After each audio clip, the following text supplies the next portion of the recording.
currently we know that they are scheduled to be vacating that premises in early 2025, I believe around March. A few weeks ago, the staff had noticed, the staff that were in the building for ISC, or Indigenous Services Canada, had noticed the floor on the upper level was sagging. There was some cracks in some of the beams.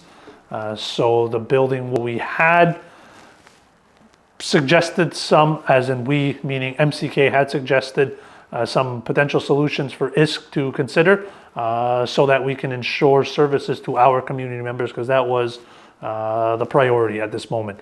We know the building, we want to make sure people entering the building and working in the building are safe. That's always paramount. But at the end of the day, our community's members rely on that service and need to be local for it. Indigenous Services building, as everyone in the community is aware, has been closed due to issues with the building. From what we know, the Indigenous Services, or ISC, is currently having an inspection done on the building to make sure that it's safe for their employees to return. In the meantime, the Mohawk Council of Kahnawà has offered a suitable relocation area within one of our buildings for the services to continue within the community. I believe that ISC, Indigenous Services, is waiting to have their inspection done and complete before they make a decision on that. For currently right now, if you need services, they do have a phone number which they can be reached at. You can call them if you need emergency services, and they will provide the same services that they have been for over the past few years. Moving forward, I know that a lot of people are concerned about the move they have coming in 2025. Mohawk Council is currently working with Indigenous Services Canada to look to find a way to keep that service maintained within the community. We know that they were looking to offer mobile services at a certain time. We know that the community doesn't really think that's the greatest idea, and would like to have that services more available. So that's what we're working towards. We have elders and different things that don't need to be traveling into the city, or calling, using the website.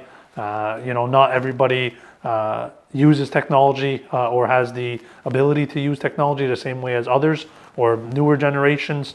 So really for us, it was how can we provide those services to our community members?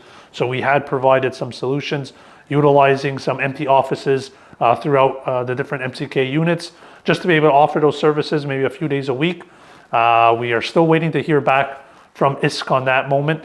We haven't gotten a real update. It seemed like that's where we were going. We had put a press release out a couple weeks ago, but it's been a little bit of a dead silence since then. So really at the end of the day, we're doing everything that we can. It's really out of our hands at this point whether or not to keep the ISC building here. Again, really, we can figure out a way how to provide those services, but we need the collaboration from ISC at the end of the day. We can definitely take on the additional services, and we are looking at different pilot projects on how we can do that as well. And until then, until we can have those meetings or agreements with ISC, this is right now where we're at. We can just propose the solutions or the proposals that we have, and it's in their court at the end of the day on whether or not they're going to accept that.